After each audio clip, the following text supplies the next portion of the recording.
Hello, everyone, and welcome to an episode of Outside of the Box that I have been looking forward to this entire week. It's actually going to be our 10th episode, so this is perfect to do for a milestone episode for the show. And with me today, I have Christian Carlberg, who is currently a member of Team Yeti, and I have Jason Bardis, aka Dr. Inferno, who is a current Battlebots judge, but both have been involved in the sport and building and driving for a long time. I am so excited to have you both on the show. Thanks for having us. It was great. Absolutely. So obviously the first thing that I want to get into is just to go back to the beginning. I know that you both graduated from Cornell. I know that you both have worked a lot with Lego, which I think is amazing. I always say like it's the start for the youngest fans to get into BattleBots, because my 6-year-old daughter loves Lego. We need a Lego room for the house because we just have too much at this point in time. No, that's not too much. It's just right. But yeah, just tell me a little bit about like your background for both of you, how you got the start, and how you came into BattleBots in the first place. Go ahead, Christian. Sure. So I was moving out to California, and I was going to stay with Jason. And we have a mutual friend, Phil Putman, who said, "Hey, you're going to be in California this summer. You should go check out this thing called Robot Wars up in San Francisco." So I did, immediately loved it, and started building for it.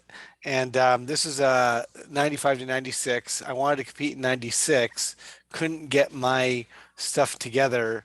And so I need another year to finish two walking machines. And Jason and I were really good buddies from college. And so he also got involved. And we we both went to this competition.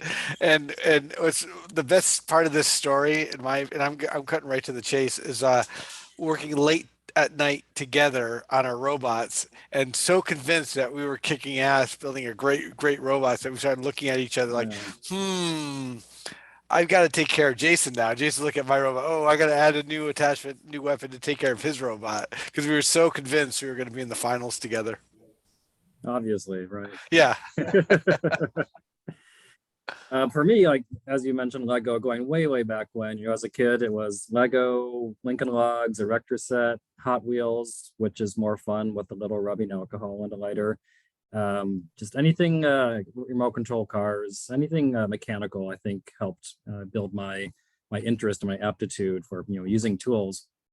And I was living in Boston when I came across this interesting new magazine, Wired magazine. I think it was the second issue, and I subscribed to it before it got all pretentious. And there was interesting tech stuff there, and there was this one-page article spread. And the way I remember it's a little different from the way it actually is. I'll tell my romanticized version was that there was a man with the white lab coat, the chemistry goggles, and a remote control in the background. And in the foreground, up close, there was a RC car or monster truck with a chainsaw screwed to the top of it. And this was a picture of Mark Thorpe, who came up with the idea of Robot Wars. And this was a one-page blurb, San Francisco Robot Wars. And I was in Boston that year. I couldn't go, and I was doing a work abroad the next year. But in 96, I made a really bad robot using my remote control car from junior high school. Put 15 pounds of metal on top of this little wimpy drivetrain that was meant to move around a 2 or 3 pound remote control car. And it worked okay in testing, but in the first fight, the first hit, it just stopped. And that was that. But it was fun.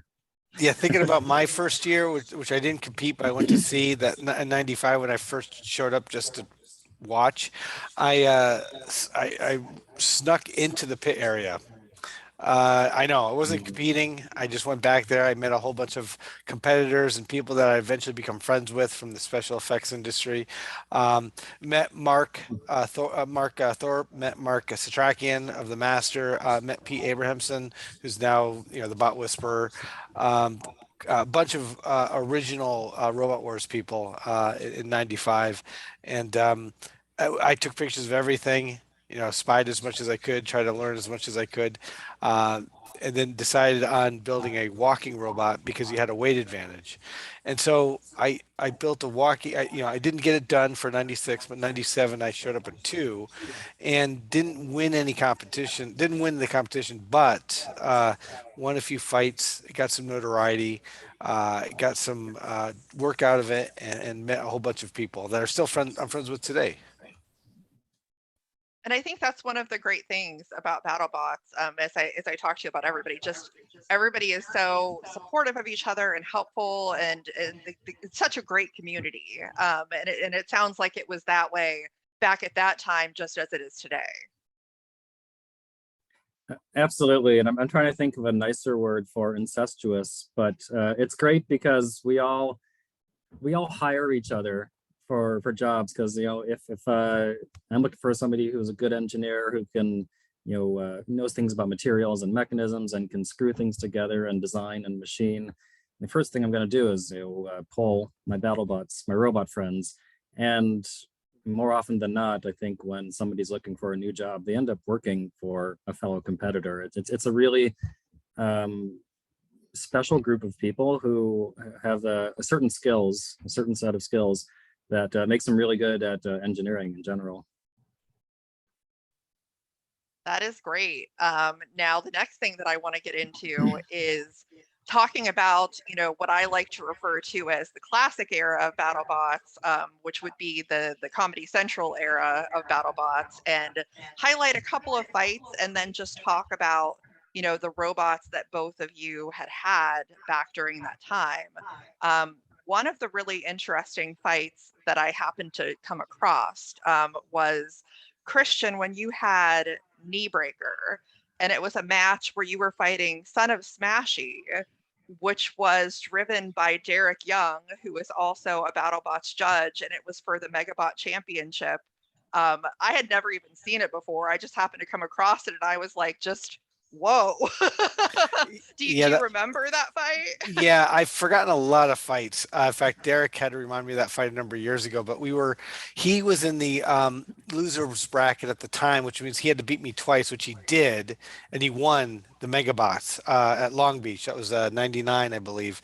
And yeah, he had Son of Smashy. He had a sprung loaded axe, I think it was, and I had my first iteration of Kneebreaker was a thwackbot, which is basically just spin around and around, and it hit surprisingly hard. Was that the match where the chains came off on your robot? Yeah. Eventually, chains came off of that one. Yeah, chains. There's a German saying where like chains are work of the devil. They're better than set screws, at least. Yeah. Yeah, so I mean that was one that I had found, and then I also came across one, how you talked about going up against each other, and that was exactly what that match was, which was Dr. Inferno Jr. versus Toe Crusher. I especially found that interesting because at one point, Jason, at the end of the match, you said that you thought that you won by a smidgen, and in fact, you won by 1 point, which to me, I think says that was the paving the way for you being a judge, because you knew exactly how much you won by. I'm doing the math in my head as I'm fighting. Yeah, lucky guess. You get I've been wrong before. Yeah, but you get a pretty good feel for things. Like Jason's been judging and I've been watching, and there's not too many matches, or maybe none at all, that I've disagreed with as far as the judges. Once you have been around and see some really close fights, and you kind of understand why they're scoring the way they're scoring, it makes a lot of sense. Yeah, I mean, I would think though, especially if you've been competing a long time, that you would have a sense of what that scoring would look like, because you know what the expectation is in terms of being more aggressive or having more control. So it would be really easy to try and figure that out. There have been some surprises. Fights. Yeah, there have been some fights where, like, if this were Comedy Central, I would have voted the other way, but they've Yes. definitely changed the scoring, and it's more heavily based on damage. Absolutely, because there are no wedges allowed before, or no thwackbots, and no whatever overhead thwacky bots reverse and do the hammer thing. So you can't have the same score system if the certain classes of robots are no longer permitted to even enter. Yeah, definitely. So, moving aside from those specific matches, I kind of wanted to talk to you each, about some of the robots that you've had. Obviously, Jason, for you, Dr. Inferno Jr. was really successful. It was a lightweight champion. You also had Towering Inferno, which is still to this day one of the most interesting robots that I've ever seen. And then Rampage, which was eventually renamed to Bot Will Eat Itself. So I kind of just wanted you to talk about those robots. Oh yeah, absolutely. So Rampage is my very first effort, and this was built in '95 for the '96 event, and back then I think we barely had the World Wide Web, and we would type www or http:// etc. And so there were almost no resources, and everybody was making stuff up because there were no standards, no kits. Like we didn't even know like what radios you're supposed to use, and there was no community and no heritage. So I took my Tamiya Frog, which was an off-road buggy kit. I think I got in junior high, and it was a remote control thing I had. So I said I'll just take off the drivetrain, the steer. I use steering. What kind of person in the right mind puts front steering wheels on their BattleBot? There goes your maneuverability. You're stuck. You can't pivot. So I did everything wrong. Just put it on a really heavy base, and I had this idea of wedges. Double-sided wedges. It's just cool, but they didn't even scrape the ground. They were like an inch gap, so I did that wrong too. But the funny thing is, people in this sport, most of the people are delighted to lose. Like we still have fun when we're losing because it's such an interesting, neat event, interesting people. And, failure, this is one of the buzzwords these days in industry and school, but failures are learning opportunities. Fail fast, learn from your opportunity, failures, iterate. So, I failed a lot. And then the next time around, because what happened, I did a little autopsy on Rampage, and the tiny little motor I used, I was doubling or tripling the voltage it was expected to use in the RC car. And I was using a Craftsman 14 or 18 volt battery, and the motor was shooting pretty sparks when I'd be running it. And I learned about overvolting a motor and how you can fail by burning out a commutator segment, and electricity can't go through if there's not a thing to conduct. So my solution was big motors. Bot Will Eat Itself, I had two big motors that were more than adequate for this weight robot, about 23 pounds or so. But I didn't learn about gearboxes yet. So I just took a motor and stuck a wheel on the end of the shaft. And I had no pushing power, no torque, no low speed oomph. And you can't have a robot that might have a top speed, but no power to push or shove or hold its own. So I also put the drivetrain on two hinged sections, because back then the robots were winning. You could win by pinning a 10-second pin and you won the fight. And some robots were just getting lifted, just high centered just a little bit, and you get counted out. So I had this suspension system where when the robot chassis was lifted up, the wheels would still be on the ground. So at least it could try to hobble away from whoever was holding it up. So those didn't, I learned a ton. Those were, by any, objective measure, they were failures, but they were successes in the big picture for me. And then I built, kind of for fun, the original Dr. Inferno, which is a Tomy Omnibot, and I took off the cup holder arms and I screwed on some cheap Craftsman drills, got two either window lift or window wiper motors. I think you gave them to me, Christian, from one of your robots. And I entered that just as a joke, just for the fun of it, and in some smaller events, and it got chewed up. But then I got the idea of, let me make this cute idea, but put it on a good drivetrain at least. So Dr. Inferno Jr., the son, was 60 pounds. It had 4 Harbor Freight power drill motors. I was using the right size motor, the right voltage, and I was using gearboxes, and I had these basics of a fundamental drive system figured out. And the whole top was actually sacrificial. It could be knocked off completely, separate circuit, separate everything, and the drivetrain would still go. So It again, unlike the robots today, it was not destructive. It was a four-sided push broom. The skirts were hinged, so they dragged all the time, so it was effective at scooping. Also, with these hinged skirts, if another robot tried to lift it, it would just flap up the skirt and the wheels would stay planted and it wouldn't go anywhere. So it was really a four-sided push broom, and it was not destructive. I had very few knockouts, didn't really send any robots home in pieces, but I was able to manipulate the other robots enough to often win by a judge's decision. And one thing I did that was to my advantage, played lots of video games as a kid, so much Atari, good hand-eye coordination, and I practiced with the robots so much. A lot of people showed up with a beautiful robot that they finished the night before, or they were scared to break it, practicing driving, and the robots were very fantastic, but they did very poorly because they didn't have the driving skills. And then I entered that a couple times and did pretty poorly. I made fixes, but then, so I was figuring, oh, it's on TV now. Battlebots is, Comedy Central after South Park. People are watching this. And if I'm not going to win, or if I'm not going to get some airtime, which corresponded to some checks and maybe a toy deal and whatever, via winning, I'll get some airtime through gimmicks. So I got the black lab coat with the shiny flames. The girl I was dating at the time, she was a good sport. She put on a saucy outfit. And we said, okay, at least we'll try to win.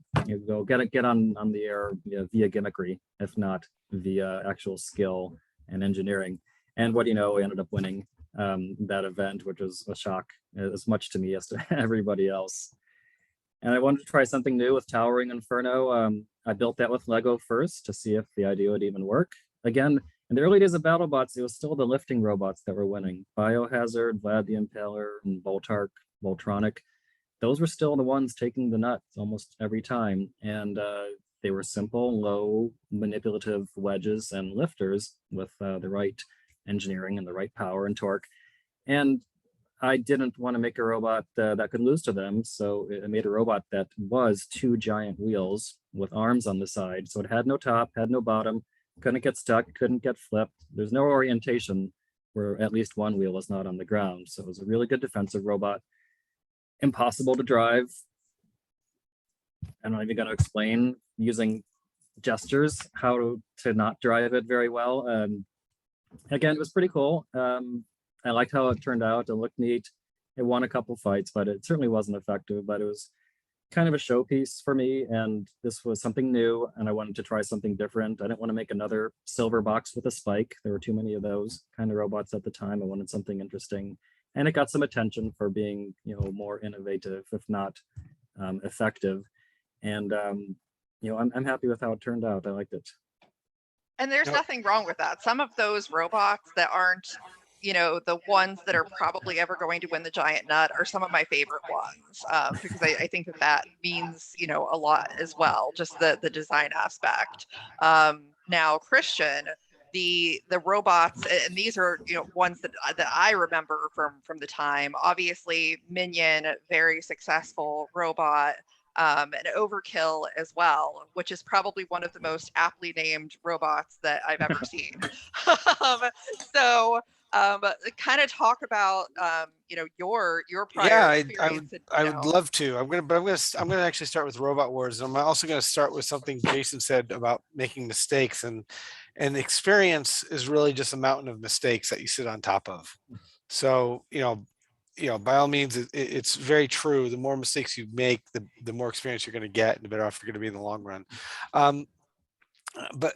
So the very, very first robot I built was arguably one of my best robots, just because of the ambition and the way it worked together, was a walking robot. It had a slider crank leg. So it wasn't really truly walking so much as it was a mechanical piston system. And I had racket balls for feet.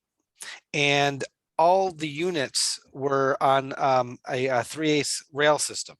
So I had 3/8 rails. And the reason why I had it on a rail system is I wasn't sure how big this was going to be. So I made modular pieces that I could CNC.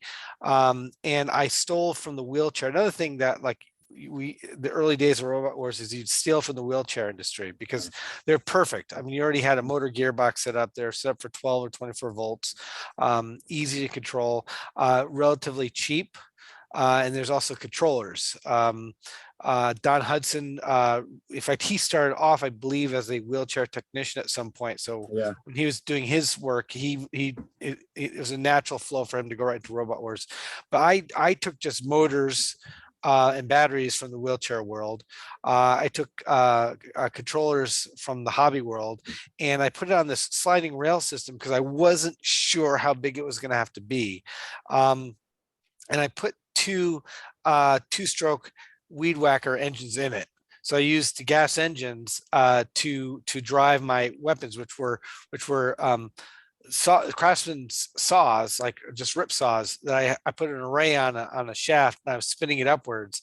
And I won a few fights and I lost a few fights, and it was pretty effective. Like back then, the cutting up, I realized, oh, that's pretty effective, and the gas engine always stuck with me. So when I started looking at Battlebots as a competition, I was thinking, okay, I want to rebuild my walking robot with a gas engine. I want to use an emergency saw. And I was building a 330-pound-ish walking robot for the heavyweight weight class. And this was for the pay-per-view. And I was going to call it Minion. It was going to be a big walking robot because I wanted to have the weight advantage. And like halfway through building the walking Minion, which is a 300 plus robot, they announced that, oh, we're going to have a super heavyweight class, because, and the reason they're having that is that there was a few robots that they really wanted to have at the event that were just too heavy. There was I think Dual was a tracked robot by Scott LaValle that was very heavy. And then Mark Satrakian had this wonderful, I believe it was a snake at the time, that was way too heavy. And so Trey and Greg, Trey Roski and Greg Munson built Ginsu, also something they could do pretty quickly in the 300-pound weight class. And I was thinking to myself, well, that's pretty cool. I'm going to still work on my heavyweight walker. But then I looked at it, I was like, why don't I just put wheels on it? Why don't I just put wheels on this walking robot and make it a super heavyweight and compete in this like very, very small weight class group? So the very first Minion was a failed walking robot that I turned into a super heavyweight, had the gas engine, had the 6 wheels on it. And because it was a small group of competitors, I did well in '99 and won both the championship and the Rumble. And so I revamped it for the following year. And then Minion was our main robot. We also won the competition because it's still a very small weight class. But I always liked, about the same time I had this robot called Toe Crusher, which was a thwack bot. And it was 2 wheelchair motors, and it was wheels, and the body would just whack back and forth. It had a floating wedge. And I always wanted to scale it up. I always wanted to be in the heavyweight weight class because my heroes were all there. I wanted to play in that realm. That's why I had built Minion to be a heavyweight walker, but bumped it up into the super heavyweight class. So I wanted to scale Toe Crusher up. And so it was a matter of finding the right motors and the right wheels. And so I found these gorgeous golf cart 18-inch diameter wheels, and I found these motors that were they were electric farm ag motors. They're really heavy duty. And I bought them from Surplus Center. And I bought all they had, which is I think about 10 at the time. And they packed beautifully together, and I was able to make a giant thwack bot, which I water jet the knife blade, and that was Overkill. So that was my heavyweight robot. And also the best it ever did was come in second place. It didn't win a championship like Minion, but it was one of my favorite robots because it was very fast and hard hitting, and it was a bit of an underdog. Like there was one year, I think it was season 3 of Battlebots, where I was going up one after another of very hard-hitting spinners, and one by one I was taking them out. Basically, I was breaking their hand with my face, so to speak. And I remember the culmination of that was Warhead. Very, very fun fight, and they were a favored robot. It was a gorgeous robot. I remember prior to that fight, Ian and those guys, they had a problem. They had a technical problem, and they needed a servo. And I, of course, gave them a servo. Didn't even think twice about, here, use this servo to get your robot working before our fight. And we had our fight. I won, fortunately, for me. And then I went on to face Biohazard after that, and I lost because it was like, I think the second time I'd faced them. But anyway, but it's as Jason said earlier, it's hard to beat those robots that are really low to the ground, get under you during that era. So that's kind of how Minion evolved, and that's how Overkill evolved. Minion evolved from this little walking robot called Pretty Hate Machine, or PHM, which is my very first robot I built, and Overkill came from Toe Crusher, and Toe Crusher was a little 60-pound robot that Jason and I, he and I would fight with Dr. Inferno. I'm not sure how many times we fought. I don't remember. Yeah, you kind of forget. It's a bit of a blur. It's half a lifetime ago. And there are the other events. There were some ant-weight events at the time, and 30 and 60-pound events as well. So there are lots of other, call it minor leagues, if you will, the ones that weren't on TV. Yeah, and well worth doing, because there's almost as much effort going into those 3, 5, and 30-pound robots as the bigger robots. You just don't break your back as much, or your bank account. Yeah, I like the 60-pound. 60 pounds is good. You put it in your trunk. You put it on the bench. Yeah. One person can do it. So, I mean, building a 250-pound robot, 6 years ago, that was hard on my back. I miss the 60-pound one. I had more fun, I think, working with you late at night on our 60-pounders. Yeah, and then what was nice back in the good old days was that today I would never invest what it takes to build something creative like Towering Inferno, because the arms race has escalated so much and the focus is on destruction. And I personally would be a fool to try to enter with something really creative and goofy. I did that. Well, I mean, I would be a fool if I did that.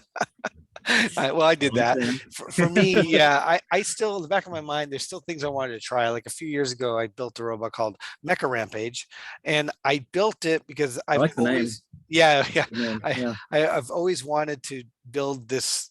I had this idea of, it's a very bad idea. I don't recommend it. Putting all your mechanics inside the spinning bit so you could get the weight up and have just the bare minimum drive on the outside. That's what that robot came from. That, and company I was working for said, yeah, we'll sponsor your robot. Go ahead. You go ahead and make this robot. We want to be on TV. We don't care if we win or lose. I said, great. So, and I love to build. I just like to build. The event is fun because I get to see my friends, but for me, it's like the time in between competitions where I'm just sort of noodling over an idea and I want to try it out.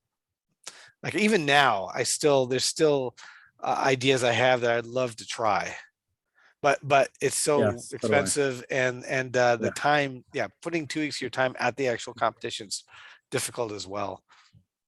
Yeah, and you led me into the perfect transition, bringing up Mecha Rampage to kind of start getting into the more modern era of BattleBots. One thing real quick though that I wanted to point out that I thought was interesting, I don't know if they took any inspiration from Overkill, but when I went back and rewatched that match, I mean, I certainly remember Overkill, but watching it, I was like, this really reminds me in a lot of ways of Axe Backwards, who is a two-wheeled robot that uses a hammer type of mechanism. And that made me wonder if they took any inspiration from Overkill when they built that robot.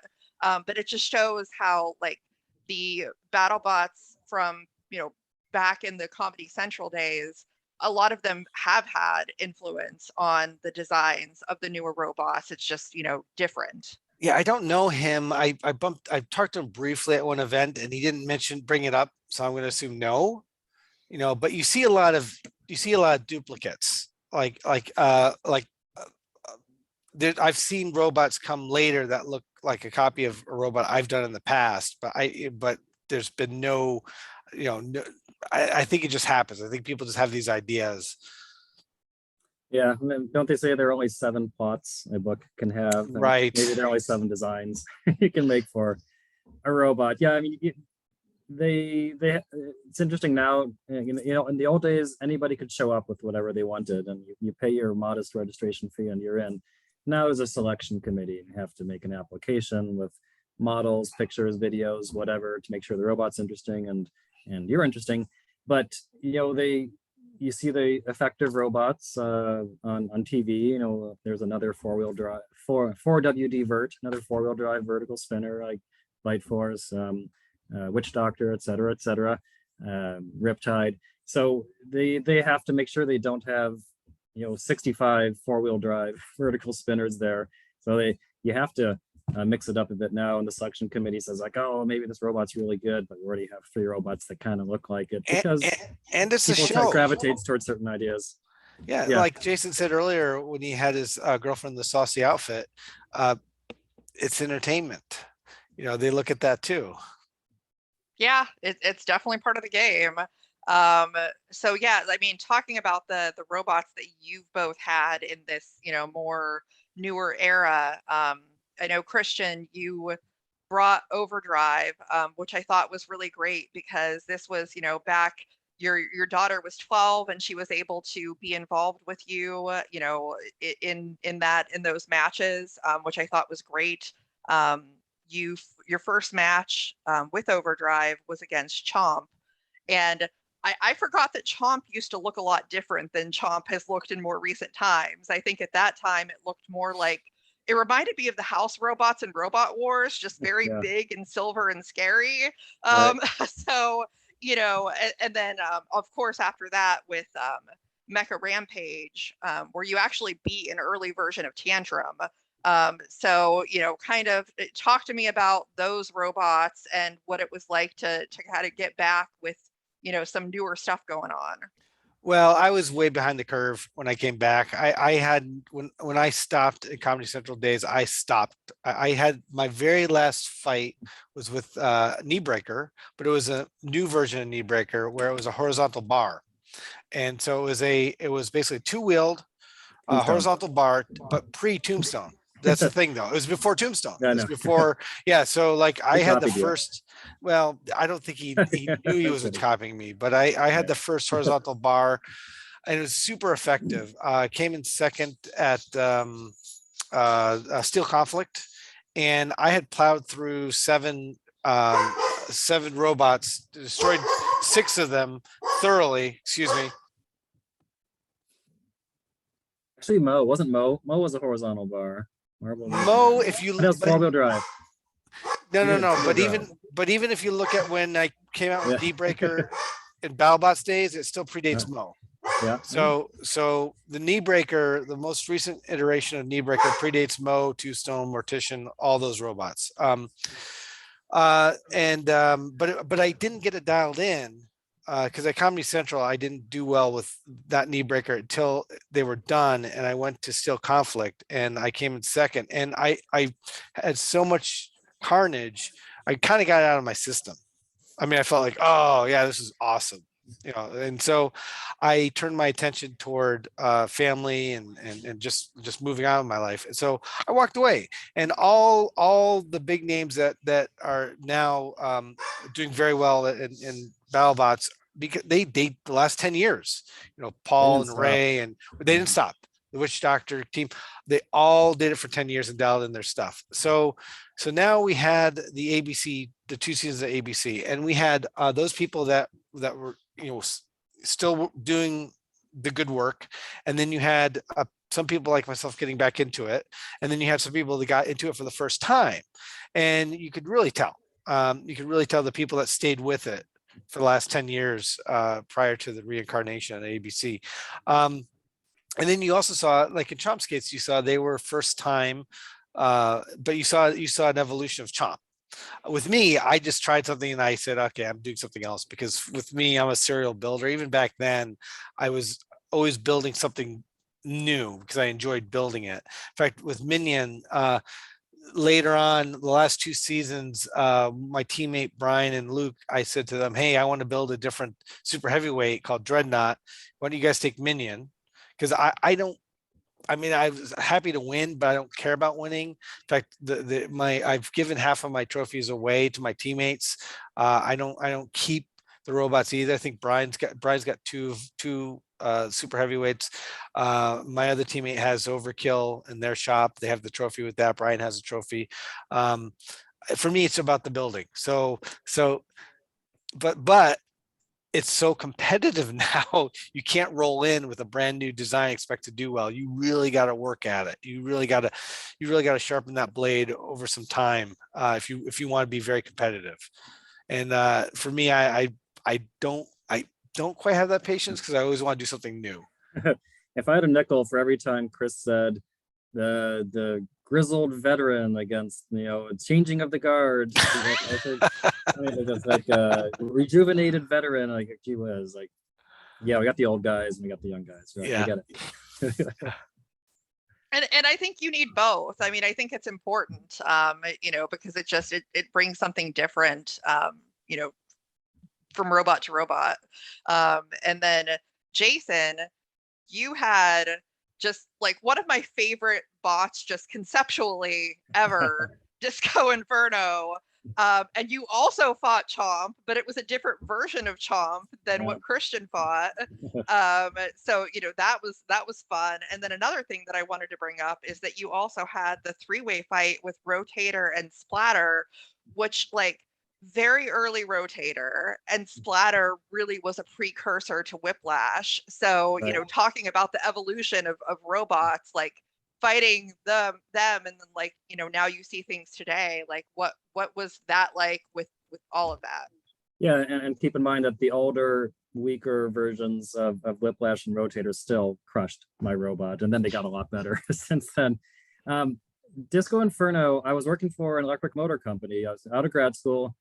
I got a job with one of my sponsors. I built a little 12-pound robot, hell on wheels, that I got some high efficiency, high power, small motors from a local company near where I was going to grad school. And they were working with a power drill company, one of the big names, and they were making some prototype motors that might have gone into a power drill.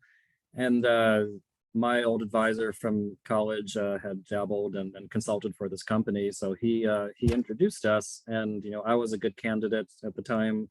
When I asked for sponsorship, I was a good candidate to try to beat up and break their motors. Like, give them to Jason, he's going to put him in a robot and thrash them, and let's see if your motors survive. So I built a 12-pound robot, hell on wheels. It did okay. It was the build was fun. I did some novel things to me, learned a lot in that build, and then they offered me a job out of grad school. I interviewed with them, and they said, hey, Jason can build stuff, he can break stuff. This is a good person for a small startup company who needs to wear different hats and do design and build and get things done and speak to customers. So that was kind of like a job interview in itself, building a robot with somebody's motors. They gave me a job, and I was there for a couple of years. And then as Christian was saying, like during I think some people call it the dark times when robots weren't on TV, and it was the hardcore people who did it because they loved robots, not because they wanted to get on TV, who were still competing. I dabbled a bit. Then I didn't cut it off cold turkey. I was still single, didn't have kids, so what else was I going to do? And I designed Disco Inferno based around the motors that I was working on at this company. And these were small, high efficiency motors. So I was able to make a 120-pound middleweight using tiny motors that were 1-inch diameter. And I built really a pizza box drivetrain platform. Like nobody, I think in a 120-pound class, maybe one person had made something that's that tall, obscenely skinny and light. And I think War Machine was pretty. I think Dan and Tony had like all the like 8 10, wheels total. 10 power 10 wheels. wheels. Yeah. It was 10. It was 10 wheel drive. Yeah. 8 wasn't enough. Yeah. Christian actually water jet some parts for me for that robot, the first Disco Inferno. So again, I wanted to do. Spinners were new to me. I wanted to try a spinner.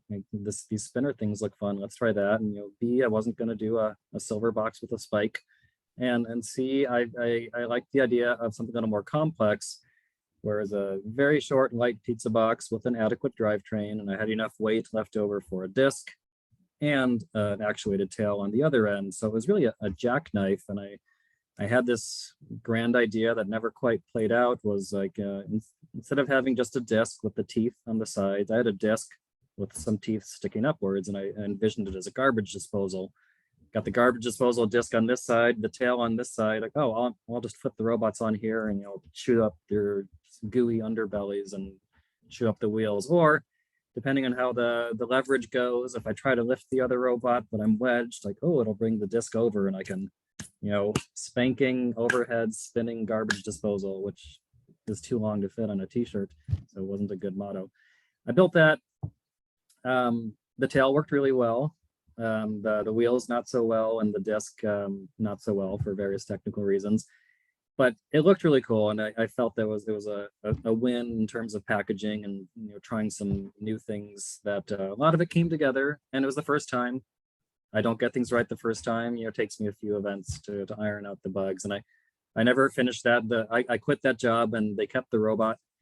I contacted them years later and said, "Hey, do you still have that robot?" And, yeah, we took all the parts off, and we threw this one out, and we used this for a motor test fixture, and nothing.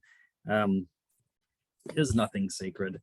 So when the new BattleBots came around, I said, well, this was a good idea. I did it once, so if I iterated a second time, it should be better. Except I was scaling it up. Twice the weight means all different components, and the cost I don't think would even be twice. So maybe it's more like 10 times the price when it's this exponential curve. If you have a price and weight, it goes whoa like that. It gets very steep very fast. And yeah, this time I had to team up. I found a local school, a trade school that teaches machining. They were running some little robot leagues.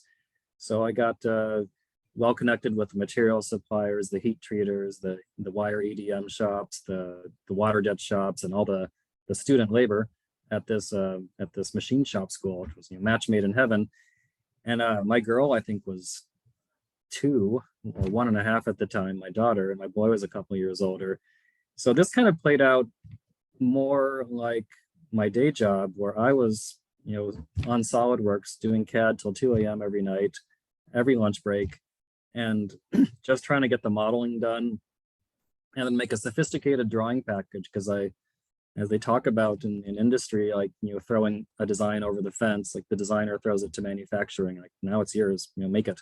And I had to do that. I just could not get the time to get my hands dirty on this, and that was a drawback in many ways, because I was really removed from the actual fabrication process. And this came together at the very last minute, and it showed. I had 30 seconds of practice stick time. I broke my cardinal rule of practice driving, as I was one of those guys. So I guess that was humbling. Like, hey, you showed up and you didn't even practice driving your robot. Yeah, it drove great though. I mean, it was fast. it drove great. Thanks. Thank you. Too kind. So yeah, I mean, again, I had a motor failure on the spinner. It had potential, and it's something that if I stuck with, I maybe could get it pretty good after a couple seasons. But again, it was grueling, and after that, I didn't have that itch to come back and do it again. Like, okay, that was hard.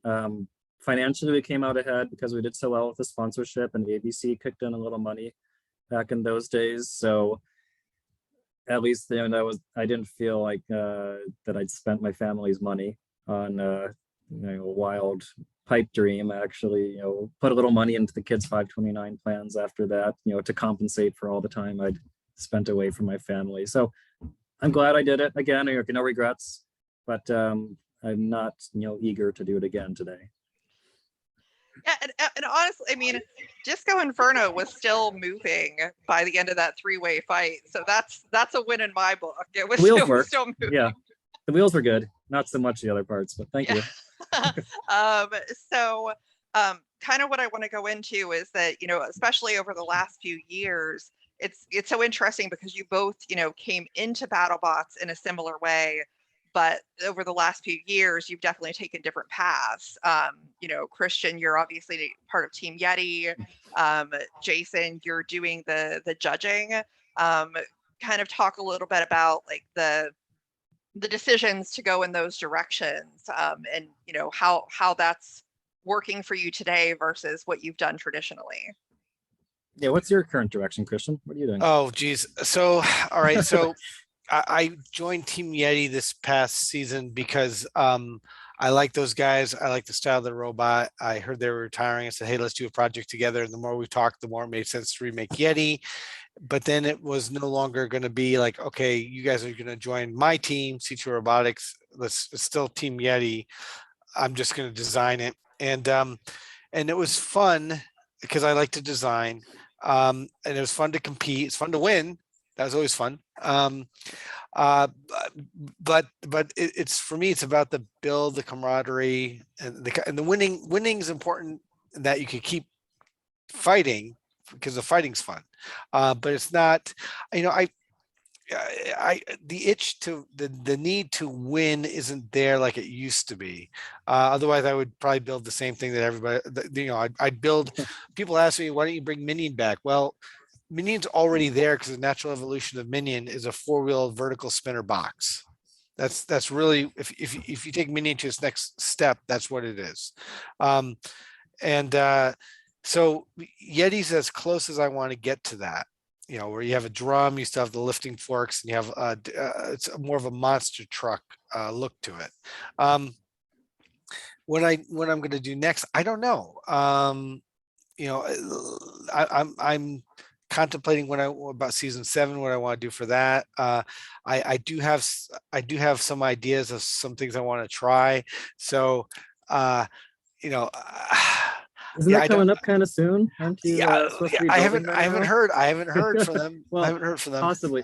You got to Yeah. assume. You always have Yeah. to assume that there's going to Yeah. be an event. You don't wait for the announcement because then it's too late. Yeah, and it does take a lot. I mean, you know, there was a reason why Greg retired from Battlebots. Like he's down in California. He's not in Alaska anymore. Alaska is very easy for him to devote, you know, 5 months of the year to building a robot. Now that he's in sunny California, he likes to spearfish. He likes to go out, so he doesn't have as much time to build and compete. So he's not as interested. And for me, it's always like, for me, it comes and goes. So I don't know what I'm gonna do for season 7. You got to figure it out soon. Yeah, I'm sure I'm gonna build something. Right on.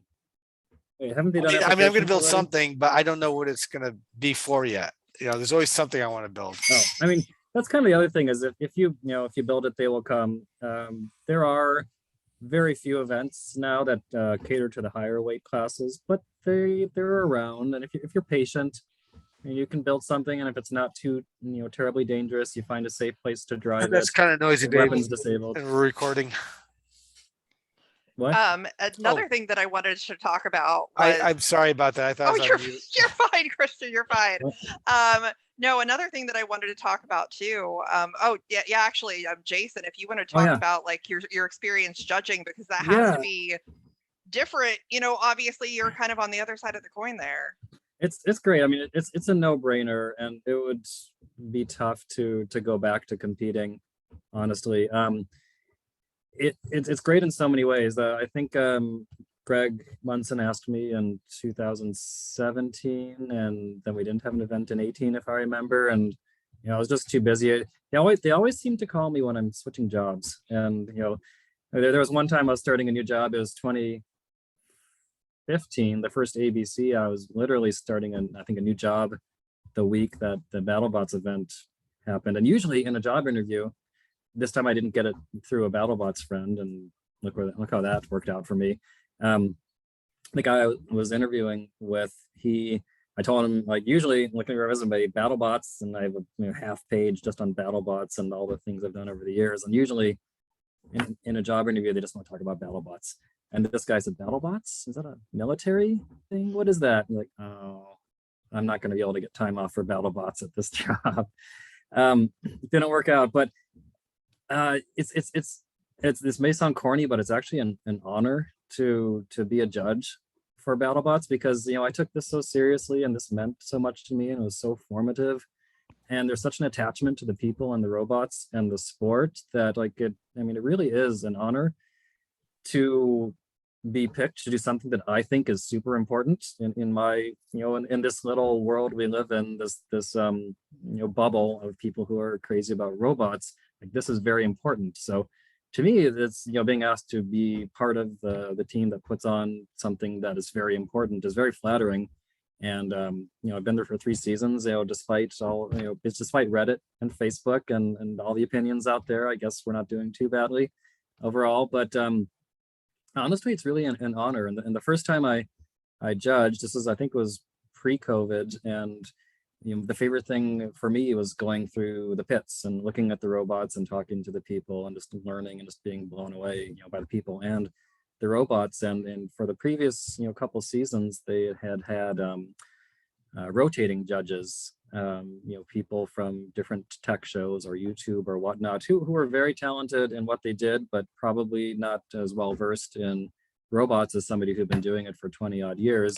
So like a lot of the builders actually said, like, we're grateful that, one of us gets to be our judge, and we get to have the same judges throughout the entire season instead of rotating day in, day out. So in that sense, it's really flattering, and I'm honored to do it. And then in the selfish sense, like, it's a great job. It's a fantastic gig, and I wish we did more than one event a year from where I'm sitting, because I don't have to do all the preparation and max out my credit cards and do all-nighters. And I'm ready to go again. I don't think I told you that Greg also asked me if I judge, and I was very tempted to be sitting next to you to judge. Yeah. But the problem was, like, I like to build too much. And as soon as I judge, I'm not, that door shuts. Yeah. But it's the best seat in the house. Our noses are right up to the glass, and you'd be surprised after 150 odd fights. It is in some ways kind of cushy. You're sitting there, but it's kind of focus, taxing on the focus, and it becomes a blur after a while. So we try to take notes, because after 150 some fights, like, did they fight, and how'd that, what was their record, and how'd that work? And it's by the end, I think everybody's just a little worn. Like, too much of a good thing, even too much of a good thing, can be a little tiring. But I wish I could do it more. It's great. That's awesome. Yeah. So, kind of a couple final general topics to wrap things up, which I think is a good way to do that, because the evolution of the sport is such a big thing. Especially for both of you, since you've been involved for so long. First of all, just to kind of talk about the evolution of the Battlebots, because that was one thing that really struck me watching the older shows, is I had forgot that the arena hazards were so different back then. I mean, there were things that we just don't have now. The spikes, the areas of the floor where it would turn the robot around. There's just been a lot of changes in that regard. Yeah, I should probably talk about that. I had done the original Battlebots traps, and the spikes were always bad. The saws were great from the very get-go. And I did the first season for the 99 competition in Long Beach, because they just needed people to do it. And then they, after that, I was no longer involved in doing the traps. But the saws never went away, because that was always a crowd pleaser. The hammers, they're fun, because it's a physical thing that you can see happen. You can see come down, and like, oh, they just missed. I think the screws have always been kind of dubious. I think that the screws, if they eventually disappear, I don't think I'd be crying. Yeah, but if you think again back to the old days, Robot Wars US and Robot Wars in the UK, and the early days of BattleBots, you had lots of boxes, you had lots of wedges, and you ended up with lots of fights that were a little not too exciting to watch. Just a few of them, especially maybe 1 minute in, 2 minutes in, like, oh, we got to watch these two robots, do this for another minute and that the arena was there, the hazards were there to spice up the fights that needed spicing up. And then as the robots got better, you didn't need as much spice. So I don't know if we need. Yeah, in the early days, the 60-pounders were a lot of fun, because they went flying. The saws was just throw them halfway across the area. Those some of the best fights that we had, where we took rides over the saws like that and kept going. And then there was a few heartbreakers. I remember I was winning a fight, and then I got nicked by the saw, and that was it. I was done. Is that the fight where you lost a chain? No, that wasn't the fight where I Okay. lost a chain. No, I actually they basically cut it deep enough to get a wire, and so I just lost Oh, yeah. power from the batteries for a Toe Crusher fight. But even the original Robot Wars, which was a bunch of RC cars really back in the day. There was the let's see, there's a bowling ball from a chain, if you remember that, Oh, Jason, yeah, that would yeah, just swing yeah. back and forth, and then they had those nets that came down. Yeah.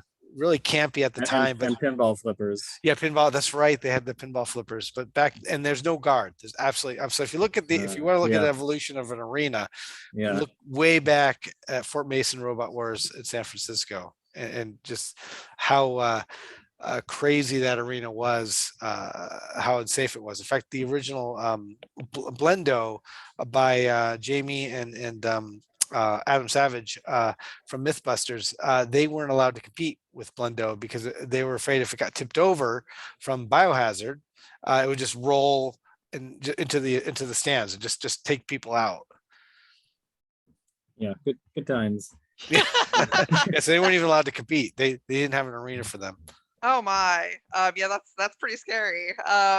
Yeah, so I mean, like obviously that's evolved, and we've kind of talked about the evolution of the robots, but like something really to me is not only the evolution of the robots, but also the way that the teams look today versus back then. Like there didn't used to be such a focus on the team where you see like a theme across everybody, you know, where like Witch Doctor has their whole, you know, like all of the teams have their thing.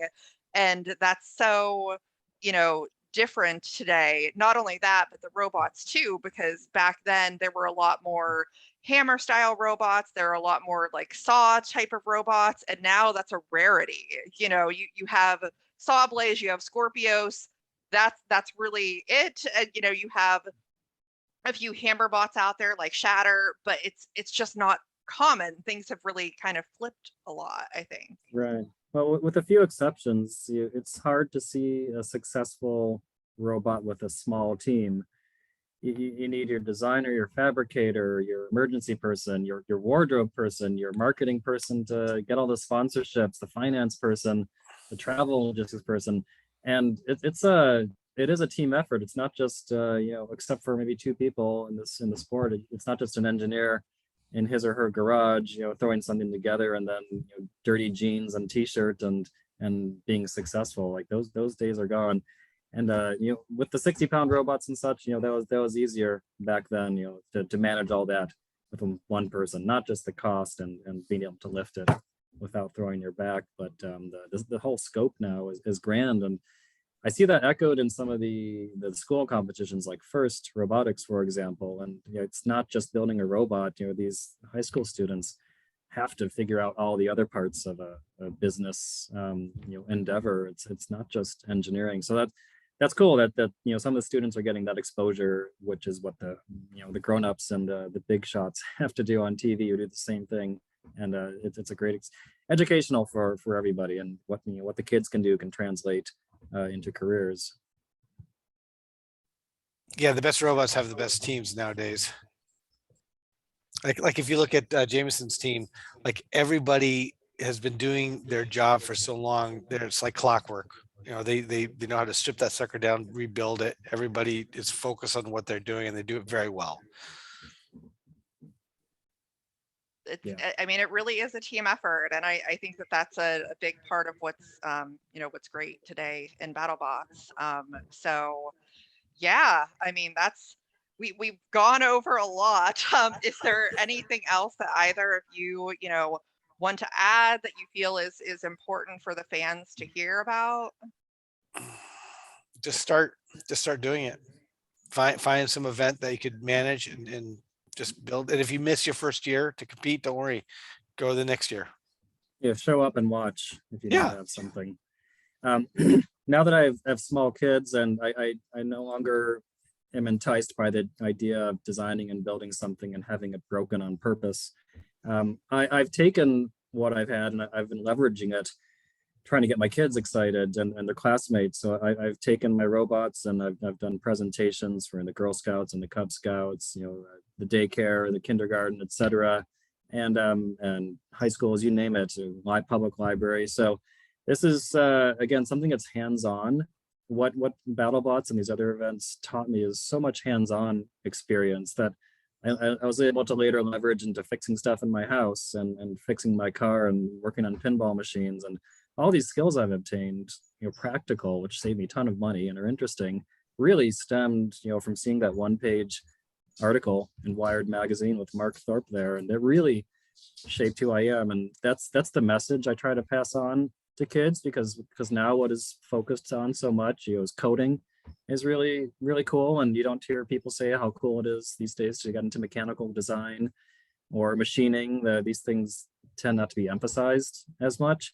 And, it's my personal mission is to try to bring some of my robots and show them to kids. And like, you can screw this together, this isn't inaccessible. Like if you know which end of a hammer to pick up, and if you can plug some wires together and charge a battery, like you can, play with these fun, safe 1 pound wrestling robots, in your garage. So go build something. And that is a perfect note to end on. Hey. I thank you so much both for joining me today. It was a wonderful trip down Battlebots memory lane, and I hope that the fans enjoy hearing about some of this stuff. That's been a while, but thank you again. Everybody who's watching, remember that we're on Podbean if you prefer the audio version of the show, hopefully soon on Google Podcasts and the iPhone podcast services. But we appreciate you watching, and see you the next time on Outside of the Box. Thanks for having us. Thanks.